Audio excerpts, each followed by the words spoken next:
And again, Mr. Vila, thank you for the amended information. It looks all clean. It looks clean. I like it. I like go on the having record. Go ahead. What? I just wanted to say I like having clean documentation. I love clean paper trail. Yep. We'll go on the record in the matter 25 CF 145, State of Wisconsin versus Jacquellyn Shabbay. The state appears through Assistant District Attorney Jose Vila in person. Ms. Shabbay appears in person with her counsel, Joel Feliski. We're set today in this matter for a plea and sentencing hearing. Mr. Feliski, the parties have reached an agreement. Can you please recite the agreement for the record? Yes, Your Honor. Thank you. Ms. Shabbay has agreed to plead to count 3 amended in the complaint to possession of methamphetamine, with count 1 being dismissed outright and count 2 being dismissed and read in. The parties are making a joint recommendation here for a deferred judgment of conviction agreement to last approximately 12 months. I have that document with me along with a completed plea questionnaire form. May I approach? You may. Thank you.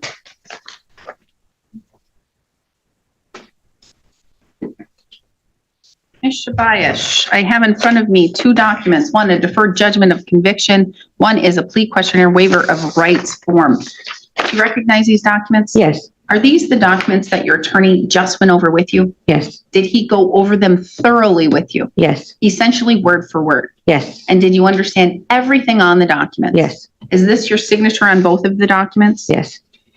You are pleading guilty to 1 count of possession of methamphetamine, a class 8 or a class I felony. Is that correct? Yes.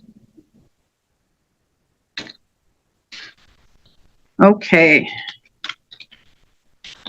Asterisk before we dive in. Just a quick note.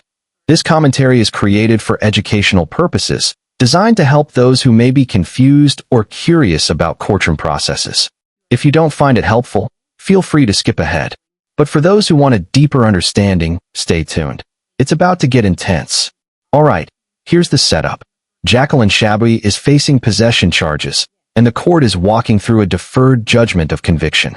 This means she has a chance to avoid a permanent felony on her record, but only if she follows strict requirements over the next year. Every detail here, from signing the plea documents to understanding potential penalties, matters. Stick close, because we're breaking down exactly what's at stake legally and emotionally. Asterisk. Okay, so sorry, I had a message and I was just trying to respond to it. So you sign these documents, you're pleading guilty to a felony. You are 44 years old. Yes. 12 years of schooling. You can read, write, you understand the English language, all correct. Yes. And you are receiving treatment for mental illness or disorder? I am. Substance abuse treatment? Yes, yes. Okay. Yep. People count that as that, okay? So it's not like they're saying that you're suffering from depression or anxiety or you're getting, or schizophrenia or anything like that, okay? No alcohol, drugs, or medications? No. Because you're charged with crimes, you are entitled to constitutional rights, and each of the rights is listed on both documents on the first page. Do you understand those rights completely? Yes. Your attorney thoroughly went over those rights with you. Yes. Do you need me to go over those rights with you in any more detail? No. Do you understand by pleading guilty, you're waiving and giving up those rights? Yes. Do you understand that if you're not a citizen of the United States, your plea could result in your deportation? Yes. Do you understand that you're pleading guilty to a felony? If the court follows the deferred judgment of conviction, that kind of hangs out over your head. But if I do, and let's say that you do something that's not in compliance with that deferred judgment of conviction and it's revoked and the state asks me to enter judgment and to sentence you, at that time, do you understand that you will no longer be able to use or possess a firearm for life? Yes. No longer able to vote in any election until your civil rights are restored. Yes. Do you understand here that the state would have to prove on or around September 23rd, 2025, you possessed the substance was a controlled substance, methamphetamine, and that you knew or believed that substance was a controlled substance, methamphetamine. Do you understand what the state would have to prove? Yes. Do you understand the maximum possible penalty could be a fine of up to $10,000 or imprisonment of up to 3.5 years, or both. Yes. You understand that there is this deferred judgment of conviction, and it has certain requirements that you must follow for a particular period of time, and here it's 12 months. Do you understand that? Yes. Do you understand that if you do not follow these to the letter, that the state could ask the court to enter that judgment and sentence you? Yes.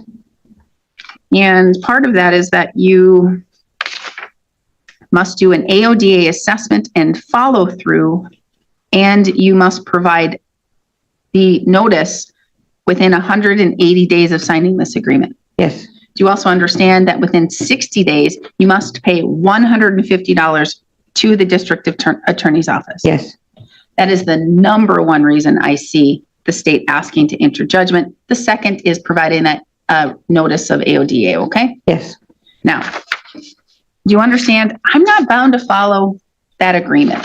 That if I thought that the facts here warranted it, I could say, you know what? I'm not accepting that deferred judgment of conviction. Do you understand that? Yes. Do you still wish to proceed and enter a guilty plea? Yes. Did you go over the criminal complaint with your attorney? Yes. In particular, there is that section called the probable cause section where it basically says what happened and why you were charged with the crimes.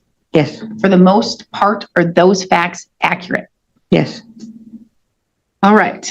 Mr. Felisky, may the court use the probable cause section of the criminal complaint to find a factual basis? So stipulated. Are you pleading guilty to this charge because you are guilty of this charge? Yes. Okay. Now, has your attorney represented you competently? Yes. Has he done a good job? Yes. Has he looked at this matter thoroughly? Yes. Has he discussed the facts and the evidence with you? Yes. Has he discussed any potential defense or lack of defense with you? Yes. Are you satisfied with the services? Yes. Any questions for the court or for your attorney before I proceed? No. As to count one, or actually count three, possession of methamphetamine, how do you wish to plead?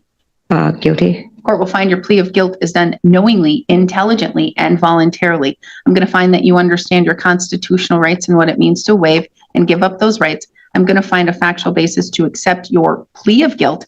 Based on that, I will find you guilty of possession of methamphetamine. As to whether to enter judgment, Mr. Vila. Thank you, Your Honor. I believe the crux of this case is that this is a personal drug abuse issue. After receiving input from law enforcement, I believe the joint recommendation here is appropriate in this matter. Ms. Shabbay is here taking responsibility for her actions. As such, I think she also realizes that she needs treatment to kind of get better and make sure she doesn't appear in front of this court again in this manner. I think the terms of the deferred sets her up for success in that matter. She has a chance to earn her way out of a conviction, specifically a felony conviction here. I don't believe she has any convictions of a felony nature on her record to date at this point.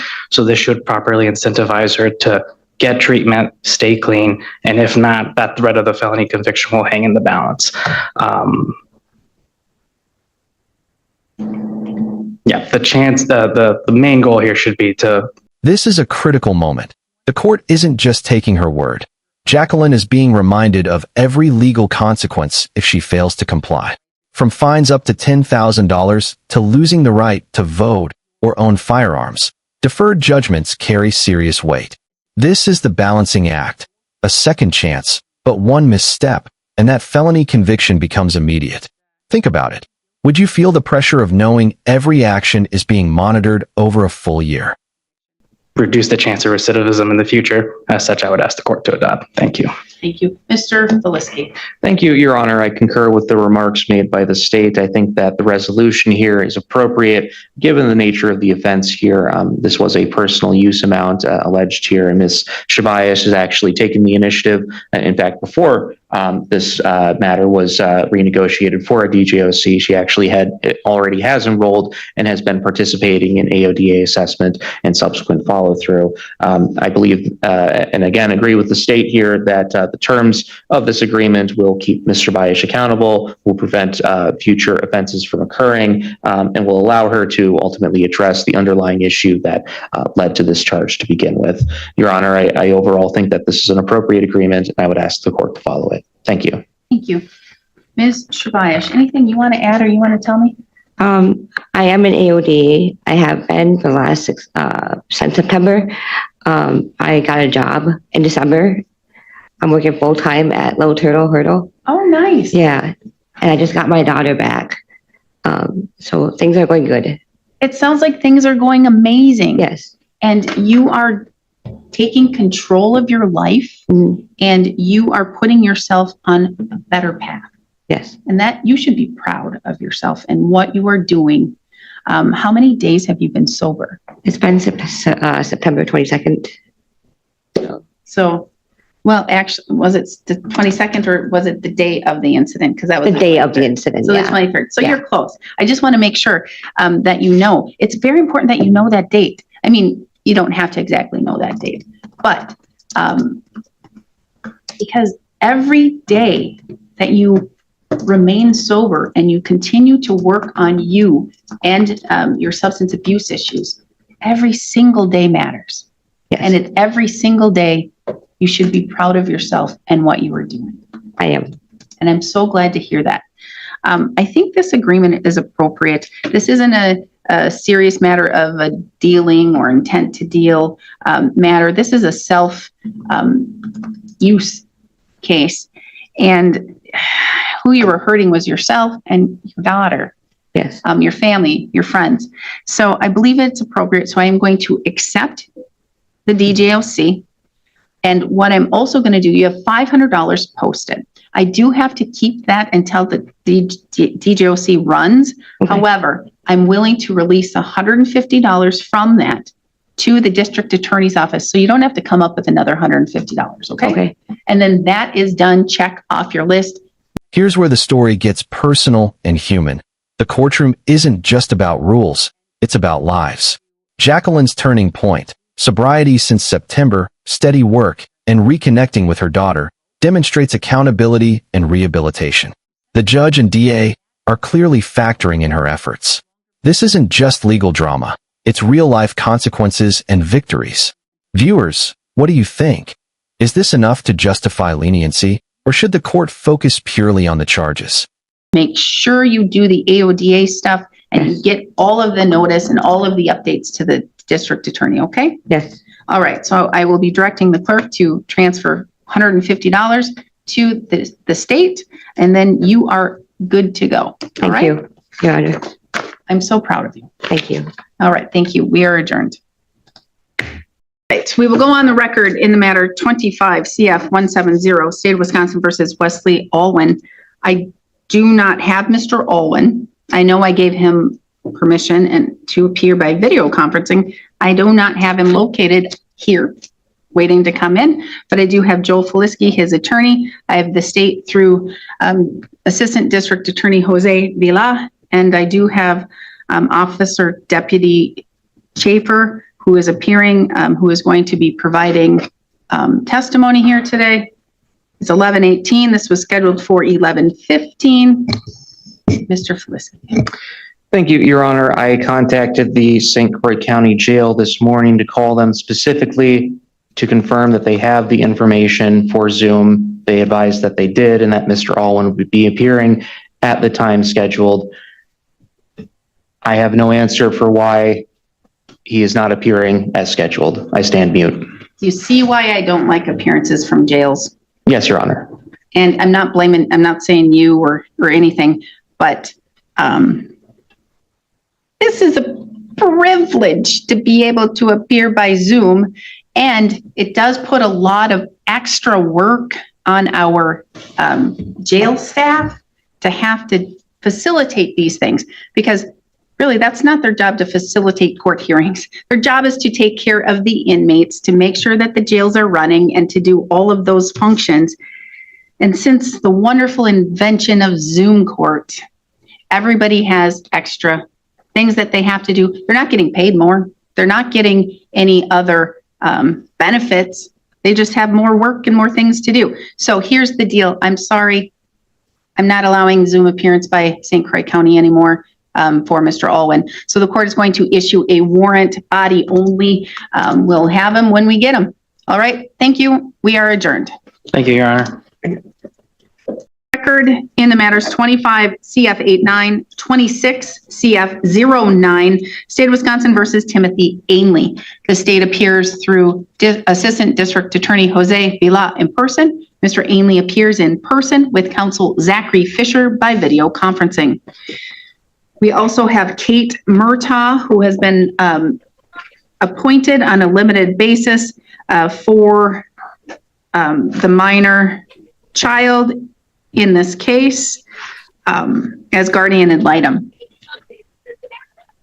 We are set here, we are in victims' rights compliance. We are set here for two things, a plea and sentencing and an arraignment. Before I begin, Mr. Fisher, can you please update the court? Yes, Your Honor. So the parties are not going to be proceeding with a plea and sentencing on the underlying file. We are going to ask the court to have these files tracked together. I do have a global offer from Attorney Vila, and I have discussed that with my client. I have also received discovery on the new file, and we'll send that to Mr. Ainley shortly. I would just ask for a status 60 days out, and we could proceed with the arraignment today so that the parties can consider a global resolution and I can review discovery on this file. All right, thank you. Can I please get the offer that's been extended? Yes, Your Honor. The offer is one of two things. It is either a plea, the pleas are the same. It is one of two joint recommendations or a contested argument. It would be a plea as of right now to misdemeanor battery in 25 CF 89 and a plea to felony abuse of a child in 20 CF 609 and felon in possession of a firearm. There would be either a joint recommendation for 2 years of initial confinement and 3 years of extended supervision, or the parties would be jointly requesting a PSI, and I would be free to argue for any sentence. Okay, all right. Okay, and Mr. Ainley, you understand the offer as it's been stated? I do. Okay, all right. So right now, with regards to the 26 case, Mr. Fisher, you went over the criminal information with Mr. Ainley? Yes, Your Honor, we have received a copy of the information. We would waive further reading. We would waive speedy trial, enter not guilty pleas at this time, and ask to set for a status conference. Not guilty pleas will be entered on your behalf. You are entitled to a jury trial. You would be entitled to a speedy trial should you request one.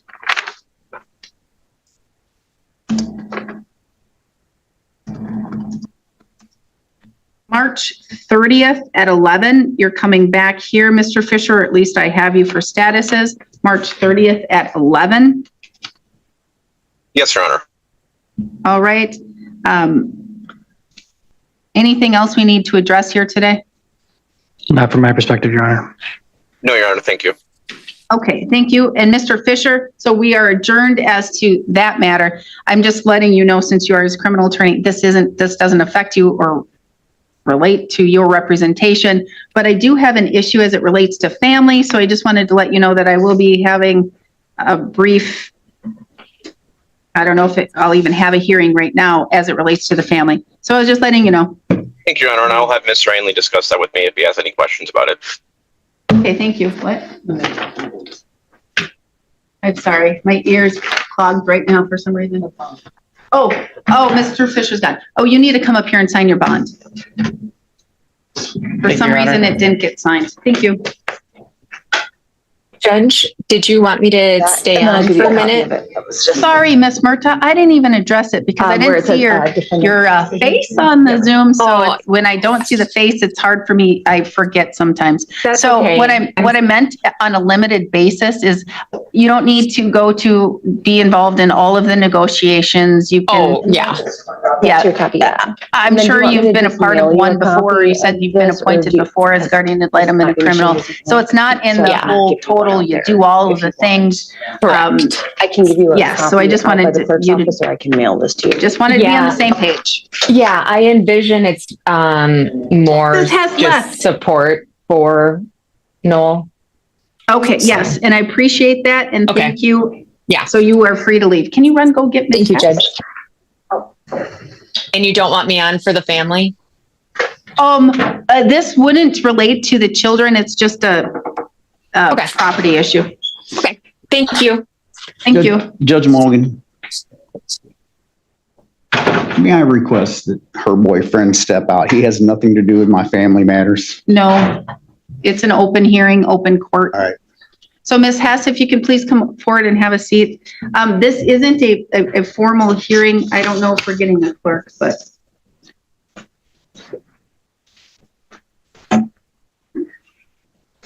So this isn't a formal hearing. This is just because I don't think I have a clerk and we don't have it on. But there is an issue as it relates to the quitclaim deed and the house, Ms. Hess, and signing that. So I did do an order that Mr. Ainley would have to provide at least a copy of what the quitclaim deed is. But I do have to say it is incorrect because it has her former name. So it would also, it says Ainley. It would have to be Ainley, also known as Hess. I don't understand. This is the one I signed. Oh, on the one that she's got to sign? Yes. Okay. let me see. Well, and on the one that you signed. Oh, okay. Yeah. All right. I see. Okay. I can get a different copy of this from my attorney. So what I'm going to need to do is set this matter for a hearing. And so do you understand what it is? Just with the quitclaim deed? And if there are any other issues as it relates to the house, but I have no other, but I have a motion filed by Mr. Ainley on some matters.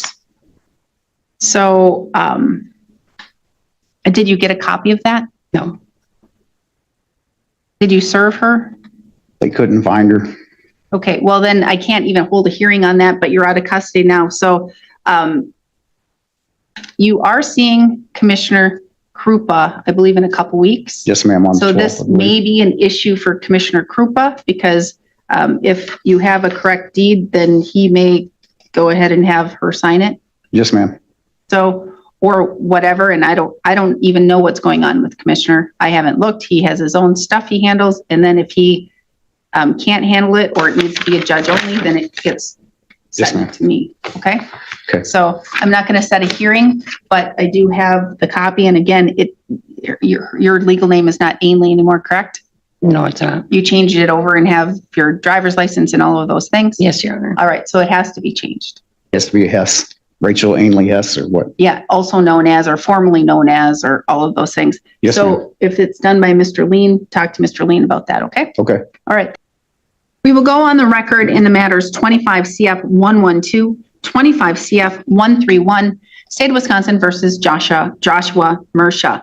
The state appears through Assistant District Attorney Jose Vila in person. Ms. Hanu appears by video conferencing with approval of the court. Mr. Mersha appears by video in custody in Burnett County Jail. We're set today in this matter on a bail bond modification request. I have received the request and I've read it, but Ms. Hanu, anything else you would like to state on the record? Nothing further from my motion, Your Honor. I do know Mr. Mersha did wish to address the court. All right. And Mr. Vila, you were able to review that request? Yes, Your Honor. Okay. Mr. Mersha, what would you like the court to be aware of? First of all, I would just like to thank you as an individual judge and the court as a whole for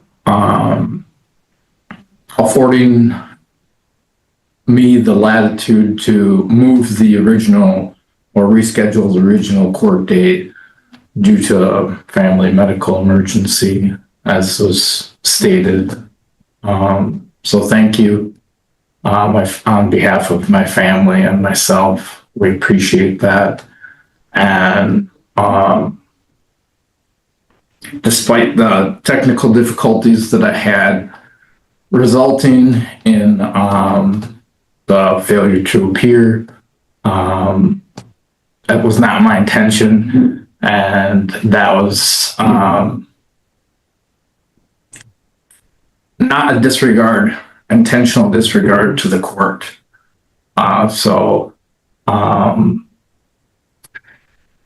Retrospectively, in light of the hurdles on technology and my lack of preparedness, I am definitely 100% accountable for not having those things in place before the allotted and scheduled time for the hearing. And so in my days in custody that I've had to reflect upon things that occurred that prevented me from connecting with that hearing, I have come up with several things to implement as corrective action in the future to prevent same scenario. And I would first allot adequate time before the hearing to address any type of technical issues and connect from my computer, not rely on my phone, and connect on my computer through a LAN Wi-Fi connection, not my intermittent hotspot connection, and using my phone would be my corrective action, along with adequate time before the scheduled hearing. And so that's the plan that I've been able to develop since I've been in custody on 1/11 of 26 till today's date. And that's what I plan to implement in the future as corrective action. So again, thank you on behalf of my family and myself, and my apologies to the court for the unintentional disregard. I'm 100% accountable for my actions, and yeah, that's all I have to say. Thank you for allowing me the time to address the court. Mr. Mersha, if every defendant that requested to appear by Zoom, which is a privilege, it is not a right. I do not have to grant that at all. If every defendant that fails to appear thought about that failed appearance, whether it be because of your issues, technical difficulties, or because they're late, or all because all of these other things, if they were to sit down and actually reflect and think about what it means to have that privilege to appear by video conferencing, I would be so happy. You actually took the time to reflect on the importance of ensuring that your media, your technology worked and worked properly. Like, you understand that importance now. You understand that it is on your shoulders if you are late for Zoom, if the technology isn't working, all of those things, which every defendant that is given that privilege to appear by Zoom should. And if they don't have the ability, if they have spotty Wi-Fi or all of those other things, then they should ensure that they're seated in that chair on the table right in front of me. I appreciate your reflection, your insight, and your words, Mr. Mersha. Thank you. Mr. Vila. Thank you, Your Honor. You're welcome. Thank you, Your Honor. Thank you, Your Honor. State does not oppose the bond modification. It's a minimal amount of money that they're asking for the reduction, and given that there seems to be underlying medical issues that Mr. Mersha needs to address, which appear to be serious in nature, I think it's appropriate. The court will grant the request. I will reinstate the bond at $2,500, same conditions. Mr. Mersha, again, thank you for that reflection. Thank you for allowing me the time to address the court. Appreciate that. Right. Thank you. And now And again, I'd like to formally apologize and respect you as an individual for making the call. And I'd also, ultimately it was your decision, Judge, to move the original date. You afforded me and my family that latitude. It was a very stressful day, and I was in no condition to appear in front of much of anybody, let alone a formal setting such as this, albeit remotely. And I'd like to also extend our appreciation, again, on behalf of my family and myself, to the DA or opposing counsel for choosing to not contest that. So thank you as well. And, thank you. Appreciate it. We currently have another status scheduled for February 19th at 10:30. That's not too far off, and we can reset it, Ms. Hanu. Is there an update you can provide me? Have you had any further discussions with the DA or ADA? Yes, Your Honor. Last time we spoke about what was going on, Mr. Mersha is engaged in IDIP. All we have left is the MAD impact panel. I have not thus far been able to find an affordable way to do that. And obviously, Mr. Mersha has been in custody. An affordable way? What do you mean by that? Mr. Mersha is just currently unable to afford to pay for a MAD impact panel. I was looking into possibly. How much? It's $60, Your Honor. Well, I have bail. I'm not opposed to ensuring that he can do what he needs to do to complete what he needs to complete. And if it's a minimal $60, I'm not opposed to releasing that.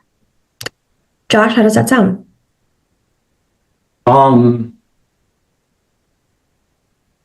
guess, yeah, I would appreciate that. I think it's just been difficult because I haven't been working, and as a result of my actions and poor judgment, I no longer have self-transportation to rely upon, and that's been a hurdle, and thus subsequently a financial hurdle as well. So things have just piled up quickly. It seems like a very kind of minuscule amount, but yeah, things have been difficult for me. So Mr. I would Mersha, appreciate that. Thank you. $60, it may seem like a small amount. It's not. It's not. It's still cash. And when you're not working and your family was relying on you to provide the income and to take care of them, it is a lot to have to come up with. The $2,500 cash I have right now was a lot to come up with. And I'm glad that you're not in a position, or you're not going to allow yourself to be in a position where you will forfeit that. So, Ms. Hanu, all I need from you is for you to file the information of where we will send that money to and the exact amount that we need to send so that we can take care of that. And if he has any other charge-related expenses that would need to be paid, other than fines and fees that we'll deal with later. If he has any expenses for the IDIP or anything of that nature, let me know that too. Thank you, Your Honor. I will get on that. Thank you. Appreciate Thank you. All right. Thank you. Do we want to move the February 19th date, Ms. Hanu? Josh, does February 19th still work for you? I think we should move it. If he's going to get out, he's going to do his thing. It's kind of close, and I would need to have access to my ledger to, within my phone, and to make a definitive response or answer to that. I'm fine with moving it, Your Honor. I think we should move it. Ms. Hanu, let's move it to March 30th at 10:45. March 30th, 10:45. You're coming back. You have a hearing on that date and time anyway, so you'll just give me an update. I'll have all of that information of any fees he needs to pay, and you'll get my approval, and we'll take care of that out of his bail bond that he's posted. And then, Ms. Hanu, also, since it's far out to have this next status, please keep the court updated on his progress of his completion of all of this, and perhaps we can get a different date and time to fully take care of the matter. Absolutely, Your Honor. Thank you. I have a question, Your Honor, before we wrap up, if I may. You may. Pardon the interjection. If I were able to source a location or a nonprofit entity to invest in our requirement for the hours requirement for community service, I believe it is, that's part of the IDIP program.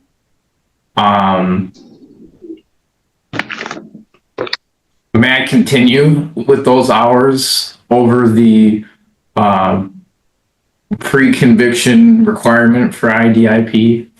Yes, definitely. I believe it's definitely. 8 hours, but if I was going to, if that's the ultimate resolution to the case, if I was to invest into hours over that, would that be approved and accepted by the court? Yes, it would. And for some reason, I don't have what the BAC was. I can pull it up, Your Honor.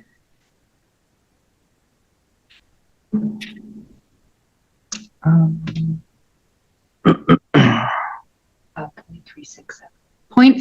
I believe when I spoke with Tessa Wowza. Anderson, I think her name is, the number 250 hours comes back to mind. Yes, 250 hours. Take care of that as quickly as you practically can. And Mr. Mersha, I wouldn't be opposed to your attorney filing a motion when this does resolve to do additional community service to be able to have the court waive as much of the fees that the court can. Okay, All right? thank you, Your Honor. Appreciate the Anything- court's time. Anything further? No, you're on the pie. Yes, because it happened the day of.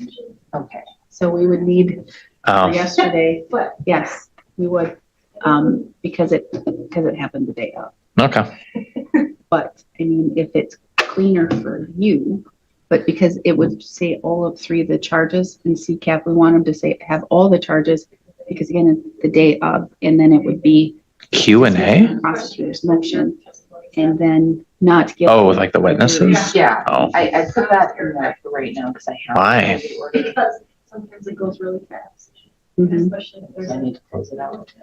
Yeah, the amended information changes all of. Oh. Stuff. So I should remove the disposition. I never got too fast or unclear with open or closing. Okay.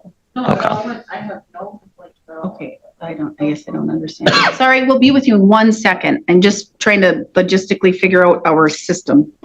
So That's good to hear. if I dispose of it, be found guilty of jury trial. I do comport myself a little differently at jury trials. Oh, yeah, so it's fine with me, whatever. If he is gonna find, that's good and that's fine, because I didn't know ahead of time that it was going to be not pursued at the trial. You didn't know that either. Yeah, so then, because it would still have to do. Yes, do that. All right. Can you both hear me? Yes, I can hear you. All right. We will go on the record in the matter 24 CF 137, State of Wisconsin versus Eliza Mitchell. The state appears through District Attorney Kevin Schmidt in person. We do have Ms. Mitchell appearing by video conferencing in custody in Burnett County Jail. We have Jacob Gondik appearing by video conferencing with approval of the court. We're set today in this matter based upon a motion or I don't know if I don't believe Mr. Gondik filed a motion, but Ms. Mitchell filed a motion and had a lot of individuals file letters, character references on her behalf, asking to have the court allow her to be on electronic monitor with GPS and alcohol testing 24/7. So that's why we're here today. Anything you want to add with regards to that request, Mr. Gondik? Your Honor, I would obviously, my client kind of took the reins on this and obviously filed the information with the court. I mean, I think she's certainly earned this opportunity based off, it looks like she's doing a lot of good things in the Burnett County Jail in her first approximately getting towards that 180-day mark. It looks like she would be eligible, provided this court grants her the opportunity for this GPS monitor on February 10th. I've had some coordinating with the individuals that run the monitor department through Burnett County. It sounds like everything would be a go, provided obviously this honorable court grants that request. So based off everything that Ms. Mitchell has submitted, I think she's earned the opportunity, but I'll certainly let her speak if she wishes and defer to the court. Oh, all right. Ms. Mitchell, I will allow you to make a statement here today for you to let me know what you want me to know and why you are seeking the monitor and why you believe the court should grant that.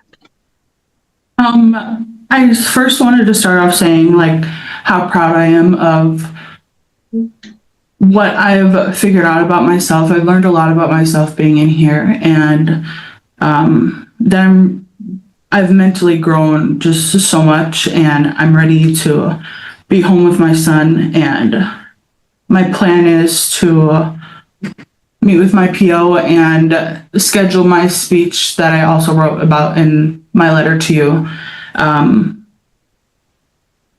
And I have my work set up for the 16th at 9 a.m. I feel like I've earned it because, I've completely changed my life around, and I continue to keep that going. And I just wanted you to know that I've been doing my best into changing everything and just staying consistent in a good and healthy lifestyle. And I'm ready to continue that and be a mother to my son again, and be able to raise him in a good and healthy way.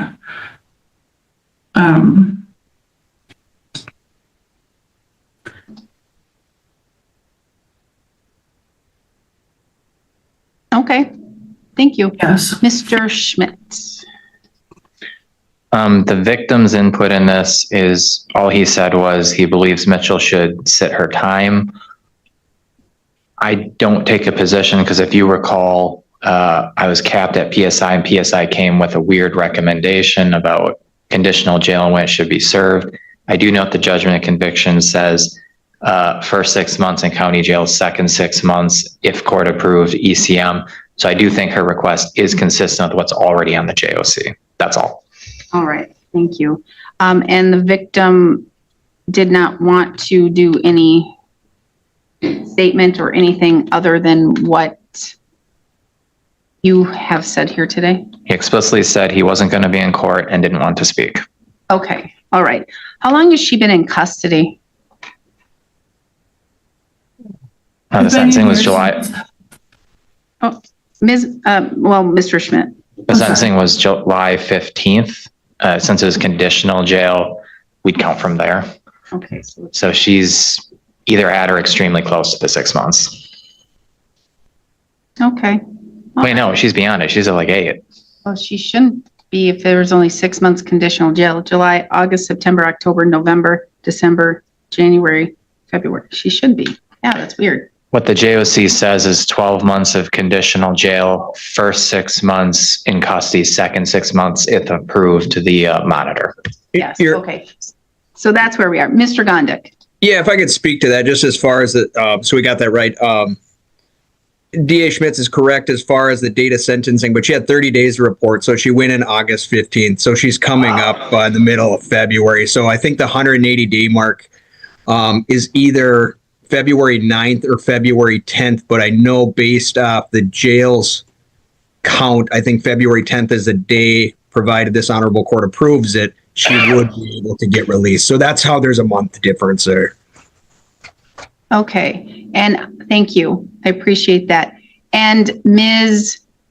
Mitchell, you had said something in one of the letters that that you have a job or something's happening in February. Can you update me? Tell me about that. Oh yeah, so my first letter, I said it was supposed to be the 11th or 12th, but I got verification from my boss that my orientation is on the 16th at 9 a.m. And then I would start work either that weekend or around that time. Okay. And my boss is able to confirm my job if needed. Okay. I would like to see that. All right. Okay. I can have her, do you know where she could send it, or does she have to call up here? Well, it can come through Mr. Gondik, so make sure Okay. she can get it to Mr. Gondik and he can e-file anything. And then when I have that information, and I want to make sure that I have information where you're going to reside, and those things, and it's very important that you understand that if the court were to grant this, this is house arrest. You would only be able to go out of your home for certain things, and that would be for work-related things, for substance abuse-related things, for doctor's appointments, anything else, and that means anything else, even a funeral of somebody very close to you passing away, you must get my permission to be able to attend, okay? Yes, Your Honor. If you Does that don't, include my son's doctor's appointments too? well, I would have to have information about when they are, how often they are, et cetera, okay? So Okay. make sure that I get that information and you can write that to me or you can give that to Mr. Gondik, okay? Okay. All right, so get me that information and I will let you know my decision after I have that information, okay? Okay. Thank you, Your Honor. Eliza, call my office the moment we get off this Zoom, once you get an opportunity so we can discuss that letter from your boss. Okay. Sounds good. Thank you. All right, okay, thank you. Thank We you, are Your Honor. adjourned. To sum it up, across these cases, we see the delicate balance of law and human behavior. Deferred judgments, GPS monitoring, and bail modifications are tools courts use to incentivize responsibility while protecting society. The key takeaway: compliance, reflection, and rehabilitation can significantly influence outcomes. If you found this case as shocking as we did, make sure to hit that like button, share your thoughts in the comments, and don't forget to subscribe for more jaw-dropping courtroom breakdowns.